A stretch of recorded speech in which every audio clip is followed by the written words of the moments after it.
There's this one sentence in the U.S. Constitution, just 27 words, that has sparked one of the most intense, long-running debates in American history. It's a real constitutional puzzle, and today, we're going to try to deconstruct it.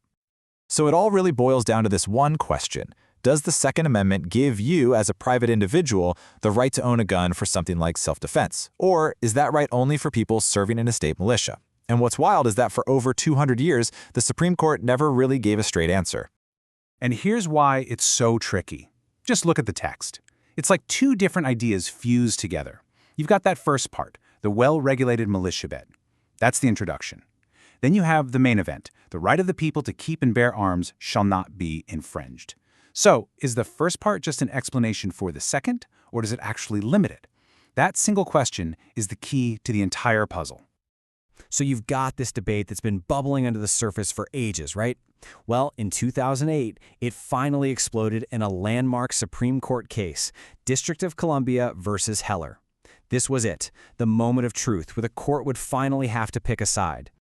The whole thing started because of a really strict gun law in Washington, D.C. It basically banned anyone from having a handgun at home, and even if you had another type of firearm, like a rifle, you had to keep it locked up or taken apart.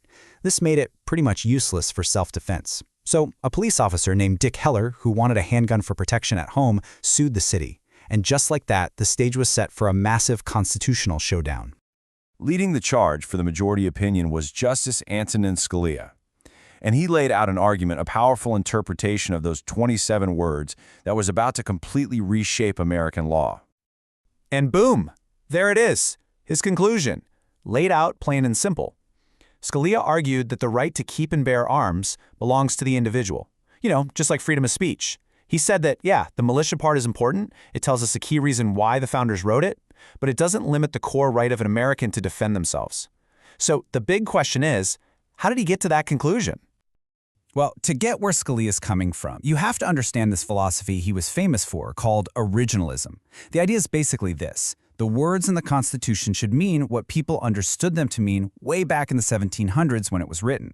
So his whole argument was this massive deep dive into history, arguing that when the founders wrote the right of the people, they always meant individuals, not some collective group. Okay, but this was not a slam dunk, not even close. On the other side, leading a powerful dissent, was Justice John Paul Stevens, and he looked at the exact same history and came to a completely opposite conclusion. For Stevens, this wasn't about you or me wanting a gun for our house at all. He argued the whole point of the amendment was about protecting states' rights. The entire purpose, in his view, was to stop the brand new, powerful federal government from ever taking away the guns from the state militias, which everyone saw as the main defense against the National Army gone rogue. So, Stevens' argument was all about context. You have to remember, the founding generation was absolutely terrified of a big, professional, permanent national army. They saw them as a tool of tyrants. The Second Amendment, he argued, was a direct answer to that fear. It was a guarantee to the states that they could keep their own militias armed and ready. And here's a key point he made. During the drafting process, some people proposed language that would have clearly protected gun ownership for things like hunting, but those versions were rejected. They stuck with the militia language. Okay, and this is where it gets really fascinating. It turns out both Scalia and Stevens had to deal with the court's only major ruling on the Second Amendment before this, a case from 1939 called United States v. Miller. And you guessed it, they both claimed it proved their point. So back in 1939, this Miller case was pretty straightforward on the surface.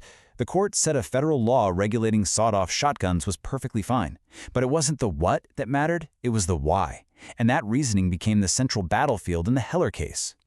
And this right here gets to the absolute heart of the disagreement. Check this out. Scalia said Miller was all about the weapon. The sawed-off shotgun wasn't protected because it had no military use. It wasn't ordinary military equipment. He pointed out that if the right only belonged to militia members, the court could have just said, hey, these guys aren't in the militia, case closed. But they didn't. Stevens, on the other hand, said Scalia had it all wrong. Miller was about the purpose of the weapon. He argued the court proved that the Second Amendment only protects guns that are for military use, period. Since a sawed-off shotgun has nothing to do with a well-regulated militia, it wasn't protected. So you've got these two heavyweight arguments, both digging into history, both using the same precedent to prove opposite points. How on earth did the Supreme Court decide? The answer came down to a single vote. It was 5-4. By the absolute slimmest of margins. which just shows you how deeply divided the country and the court really were on this. And with that, the court made history. Siding with Justice Scalia, they declared for the very first time that the Second Amendment does in fact protect an individual's right to have a handgun in their home for self-defense. And that meant the Washington, D.C. ban was unconstitutional. But, and this is a really big but, Scalia went out of his way to say this right is not a free-for-all. He wrote that the right is not unlimited. And he even listed a bunch of gun laws that are probably still totally fine, or presumptively lawful. Things like banning felons and people with mental illness from owning guns, keeping guns out of schools and government buildings, and even banning dangerous and unusual weapons. So the takeaway isn't that all gun control is gone. Not at all. It just means there's a new constitutional line in the sand. And that's really the legacy of the Heller decision.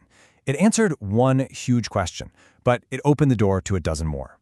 We now know there's an individual right, but where's the line? What counts as a sensitive place? What makes a weapon dangerous and unusual? Heller didn't end the debate, it just changed the questions. And those are the questions being fought over in our courts right now. The constitutional puzzle is still a long way from being solved.